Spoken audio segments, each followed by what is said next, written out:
Bom dia a todos, Estamos retornando ao segundo vídeo e nesse momento a gente já espera que vocês tenham lido ou estejam lendo o material que já foi repassado, que está disponível para vocês, o documento base, que trata dos princípios e outros itens referente ao PROEJA, nível fundamental e médio, e assim como os artigos que foram repassados para vocês também, certo?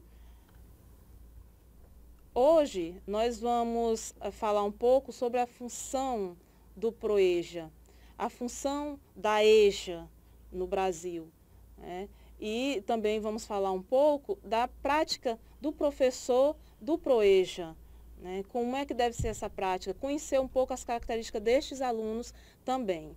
Então, a EJA, PROEJA, e essas funções elas estão no parecer do Conselho Nacional de Educação número 11 de 2000, que diz que a EJA tem 3 funções. A função reparadora, equalizadora e qualificadora. A reparadora, por quê? Ela tem a função de reparar. A EJA tem a função de reparar algo que não foi oferecido no tempo correto. Então, hoje está sendo dado esta oportunidade. A equalizadora, Então, no PROEJA, como eu havia falado na aula anterior, essas oportunidades elas estão mais amplas, elas são mais amplas, atualmente. Então, o EJA também tem a intenção de equalizar, de dar condições iguais para esse público. Então, para que seja dadas essas condições e que elas sejam iguais, esse grupo tem que ter mais oportunidade. Então, o PROEJA é uma oportunidade ampliada para isso. Qualificadora, porque a intenção é dar qualidade a esse jovem e a esse adulto que já está ou que ainda pretende estar no mercado de trabalho. Então, qualificar esses jovens. Princípios pedagógicos na EJA. Então, é um artigo que eu também já repassei e vou repassar para vocês, e que é interessante porque ele fala justamente quem são esses alunos que são atendidos pela educação jovens e adultos, por que educá-los e como educá-los. Então, são jovens, adultos e idosos que não tiveram acesso à escola, na faixa etária da chamada escolarização, ou foram evadidos ou expulsos da escola. Então, muitas vezes pensamos que esse jovem saiu porque foi uma vontade dele, mas que tiveram diversos fatores que influenciaram para isso. Então, o aluno do EJA, do PROEJA, vai ser este aluno, Então, são pessoas também com experiência de vida e experiência profissional, Então, e geralmente de uma classe economicamente baixa, Então, esses três detalhes andam juntos. Então, esse aluno é um aluno que já tem uma experiência de vida, uma experiência profissional, e a partir do momento que a escola ela não leva em consideração essa experiência, a escola já se torna desinteressante para este aluno. E apresenta uma certa desconfiança em relação à escola. São trabalhadores assalariados, do mercado informal ou do campo.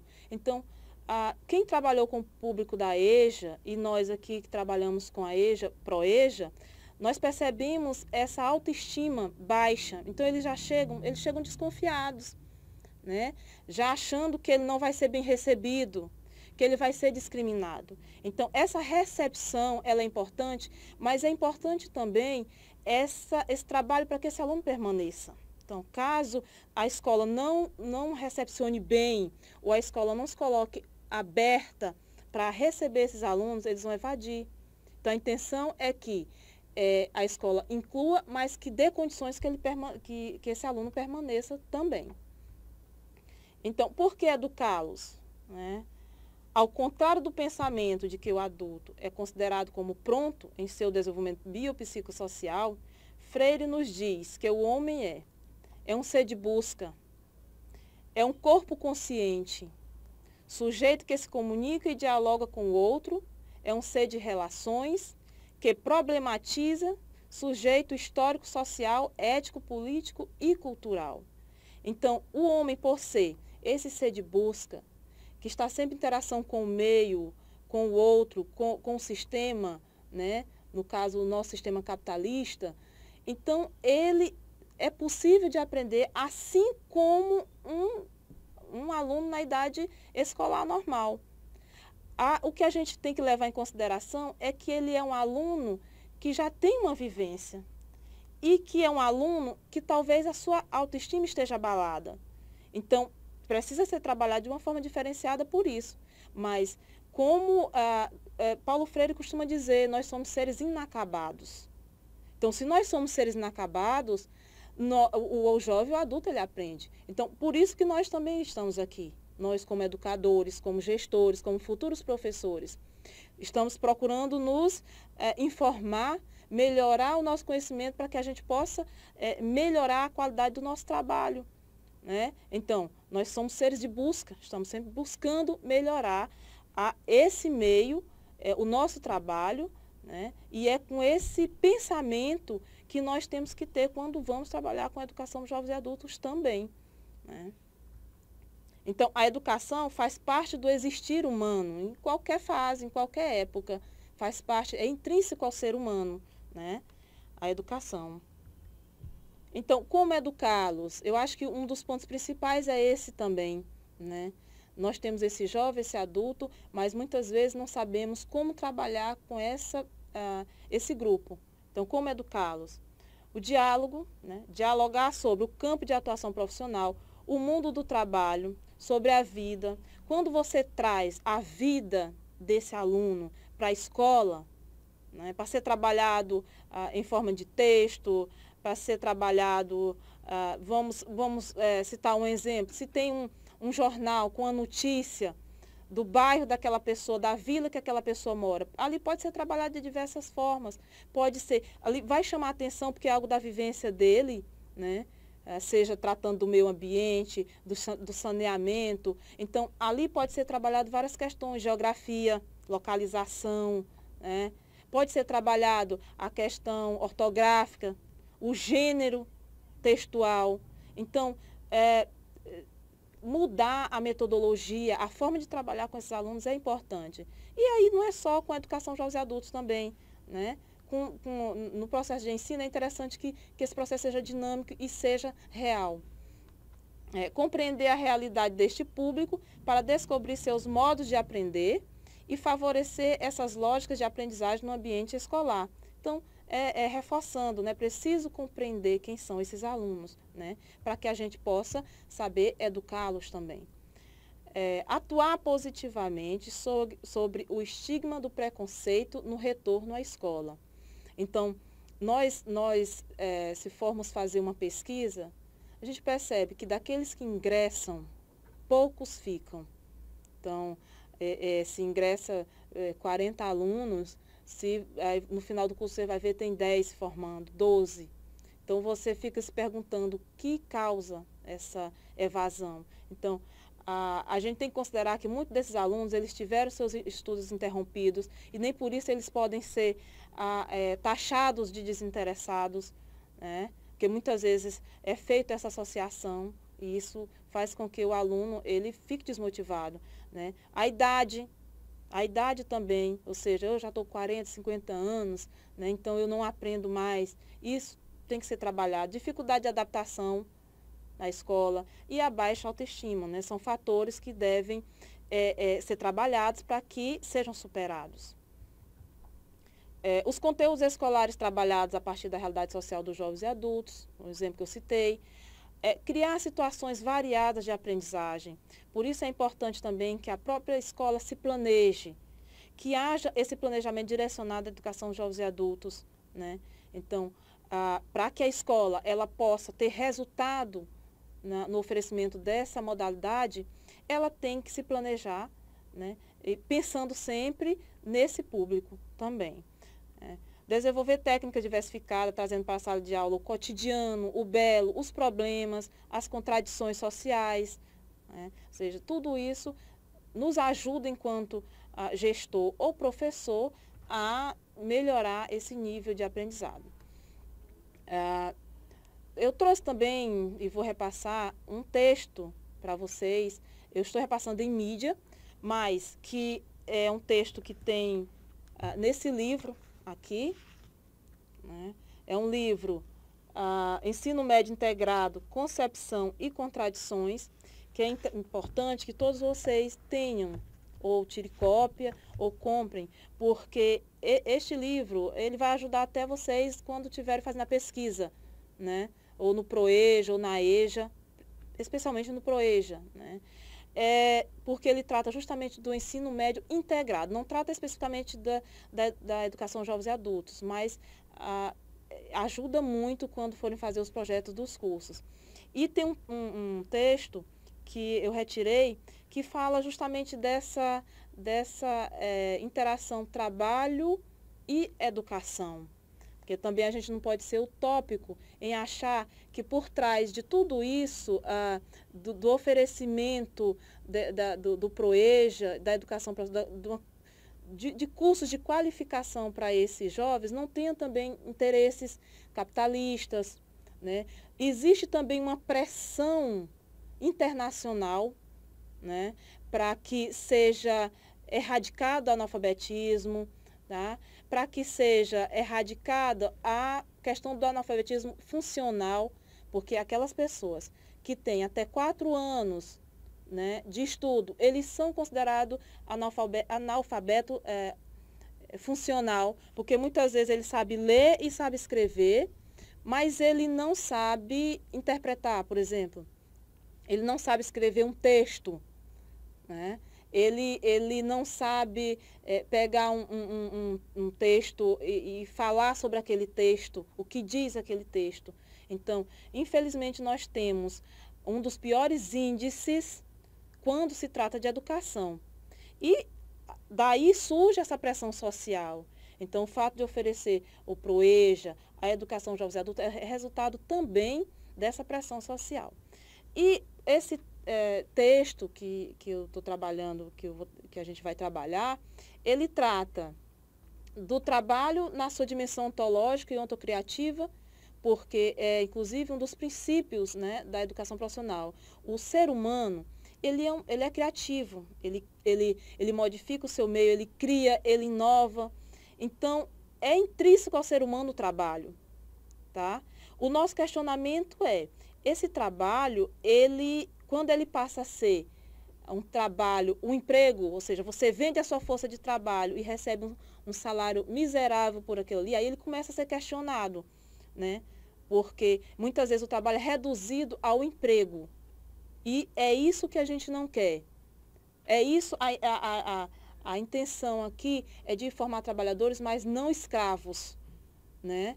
Trabalhadores que possam ter uma boa qualidade de vida, vender essa força de trabalho, mas vender por um preço justo, tá? E que ele também tenha uma boa qualidade de vida. Então, o ser humano, o homem, ele é criativo. Então, por isso que nós chamamos de ontocriatividade, ou seja, é intrínseco ao nosso fazer, certo?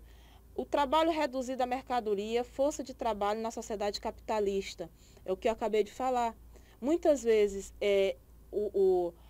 aquilo que excede ao trabalho do homem, ele é usurpado pelo capitalismo, tá? Então, o que nós estamos vendo hoje é uma fragilidade muito grande nessa questão, ou seja, explora-se e muitas vezes explora-se o trabalhador e muitas vezes se culpa esse trabalhador dele não ter uma qualificação, né? E aí é que a gente tem que ter o cuidado, porque muitas vezes é repassado essa responsabilidade apenas para o trabalhador, né? Enquanto que a sociedade, o capitalismo, ele exige cada vez mais. Tá? Uma das fragilidades que é interessante ver é que se a gente for observar hoje, tem cada vez mais trabalho terceirizado. Ou seja, aquele vínculo entre a empresa, o capitalismo, ela está sendo, de certa forma, está acabando. Ou seja, se contrata um terceirizado, na hora que você quer deixar ele de lado, na hora que você quer demiti-lo, você demite. Então, tem-se uma fragilidade muito grande no sistema de emprego, de trabalho hoje, né? Então, tudo isso que está por trás da educação, que está por trás da educação dos jovens e adultos, e que, inclusive, alguns críticos, eles sempre estão batendo nisso, né? Ou seja, se oferece uma qualificação, mas essa qualificação, ela na verdade, é uma forma de culpar o trabalhador por essa falha, né? Tanto do governo quanto do capitalismo. Então, inclusive tem algumas questões aqui, e achei interessante que vocês depois podem dar uma olhadinha, né? Então, que diz aqui, o desenvolvimento produtivo centrado na incorporação da ciência e tecnologia acaba desenhando uma realidade sintetizada dentro das seguintes tendências. Quais são essas tendências? Desestabilização dos trabalhadores estáveis. Então, o sistema capitalista, ele traz isso. A globalização, ela tem um lado positivo, mas tem um lado muito negativo, que é de concentrar muitas vezes os bens na mão de poucos, né? E o trabalhador, ele fica cada vez menos. Então, tem crescido aí o desemprego estrutural, né? A instalação de precariedade no emprego, que no caso são os terceirizados, é um exemplo disso. Aumento crescente dos sobrantes. Os sobrantes são os desempregados que nós tanto falamos. A relação entre trabalho e educação básica de nível médio. Então, o texto traz essa relação do trabalho. Por quê? Porque se continuar a educação profissional da forma que era anteriormente, ou seja, formava-se o cidadão para o trabalho e formava-se o cidadão para ser o gestor, o advogado, o governador, o presidente da República. Então, o trabalho dissociado do conhecimento geral. Então, é isso que a gente tem que combater. E o trabalho de uma forma mais humanizada é que o ensino médio integrado vem tentando trazer para a nossa realidade, para a realidade da nossa sala de aula. Então, para finalizar a nossa fala e concretizar esse nosso pensamento, eu coloquei aqui uma frase de Paulo Freire, né, que diz muito assim do que nós queremos, né? Então, gosto de ser gente porque a história em que me faço com os outros e de cuja feitura tomo parte é um tempo de possibilidades e não de determinismo. Então, com todas essas críticas que eu estou fazendo ao sistema capitalista, quando vocês forem ler, vocês vão perceber muito bem, né? Mas mesmo assim, nesse meio tem também um espaço de possibilidades. E é com essa intenção que nós, enquanto gestores, professores, temos que trabalhar com essa possibilidade. Gostaria também de indicar para vocês, né, o Observatório do Plano Nacional de Educação. Discute todas as metas, né, da educação até 2024. Né? E, como foi aprovado agora em 2014, então temos até 2024 para cumprir essas metas. E lá, a meta 10, ele diz que a EJA trata da EJA integrada à educação profissional. Então, qual é uma das metas que existe lá? Oferecer, no mínimo, 25% das matrículas da educação de jovens e adultos no ensino fundamental e no ensino médio. Né? Então, hoje o ensino fundamental tem 0,8% de matrícula, né? E a intenção é oferecer 25%, e o ensino médio tem 3,1% de matrículas na educação profissional, e a meta é oferecer também 25%, certo?